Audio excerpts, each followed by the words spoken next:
Hello everyone, my name is Francis Amoli, and today we're going to be making the world's best pancakes.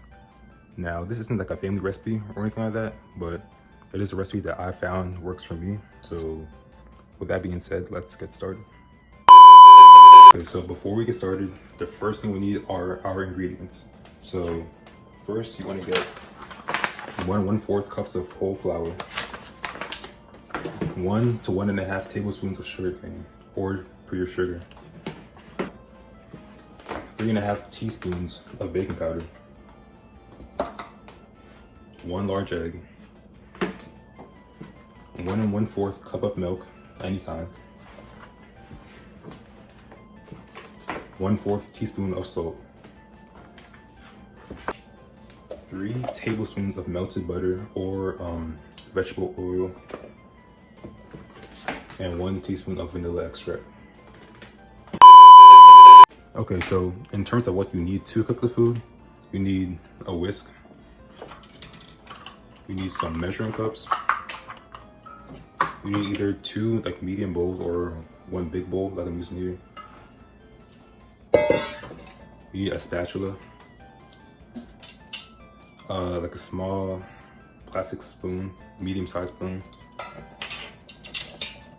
more little measuring cups. You need a plate, and you need a skillet of any kind.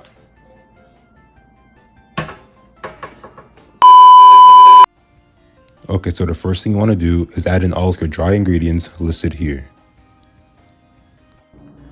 The next thing you want to do is melt your butter.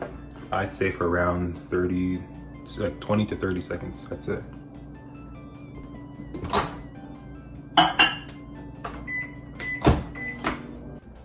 Okay, so once your butter is melted, the next thing you want to do is add in all your wet ingredients.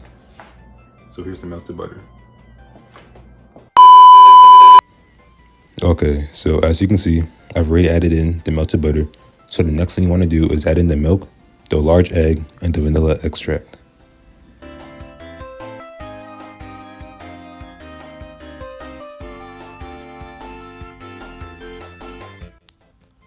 Okay, so once you've added in your wet and dry ingredients, the next step is for you to mix.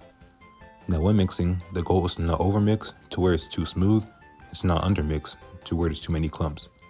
You kind of want to meet it in the middle to where the batter is thick and just a little bit lumpy.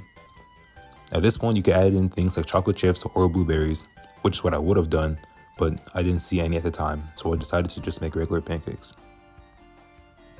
And it's important to note that if your batter is too thick, you may want to add in more milk, and if it's too liquidy, you may want to add in more mix. Once you mix your batter, turn the stove to a heat of 3 to 5, then add some butter and let it melt. Once the pan is hot, you then want to get your batter and scoop some in each corner in a parallel fashion.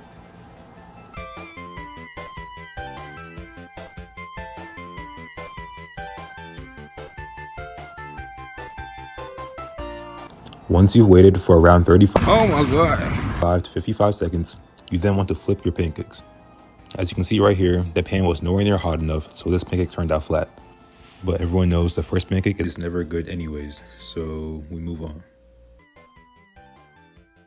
When you've ensured both sides are cooked, you can then transfer your pancakes to be plated. And finally, once you've made your desired amount of pancakes, you can then eat to your heart's content.